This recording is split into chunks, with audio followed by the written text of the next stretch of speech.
সমস্ত উত্তোলন কাজ যে অবশ্যই সেগুলো যে নিরাপদভাবে ব্যবহার করা হয়েছে তা নিশ্চিত করার জন্য পরিকল্পিত হয়েছে।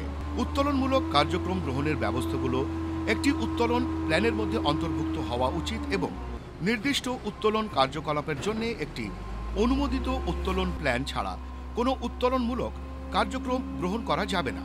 উত্তোলনের পরিকল্পনাটি না জানানো হলে এবং আপনি সেটি বুঝতে না পারলে কোনো উত্তোলন কার্যক্রমের দায়িত্ব নেবেন না। প্রশিক্ষিত এবং অভিজ্ঞ কর্মীদের একটি সক্ষম দল দ্বারা সমস্ত উত্তোলনমূলক কাজ সম্পন্ন এবং তত্ত্বাবধান করা আবশ্যক।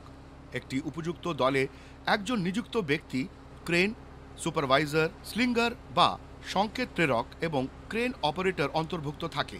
এমন কোনো উত্তোলন সরঞ্জাম বা মালপত্র ব্যবহার করবেন না যদি না সেটি উপযুক্তভাবে ট্যাগ হয়। স্লিংগুলোর মতো ক্রেন এবং উত্তোলনের আনুষাঙ্গিক সরঞ্জাম অবশ্যই পর্যাপ্ত শক্তিসম্পন্ন হবে এবং একটি অনুমোদিত তৃতীয় পক্ষ দ্বারা পর্যবেক্ষিত ও পরীক্ষিত হতে হবে। কেবলমাত্র যে লোকজনের একটি লোড স্লিং করার বা যে কোনো প্রকারের উত্তোলনমূলক কার্যকলাপে অংশগ্রহণ করার প্রশিক্ষণ এবং অনুমতি রয়েছে, কেবলমাত্র তখনই একটি লোড উত্তোলন করুন যখন আপনি উত্তোলনমূলক কার্যকলাপের দ্বারা প্রভাবিতদের সাথে যোগাযোগ করতে পারেন। এগুলো সেই লোকেদের অন্তর্ভুক্ত করে যারা উত্তোলনমূলক কার্যকলাপের দলে এবং অন্যান্য প্রভাবিতদের মধ্যে রয়েছেন। নিশ্চিত করুন যে আপনি একটি স্থগিত লোডের নিচে দাঁড়ানো এড়িয়ে গিয়েছেন।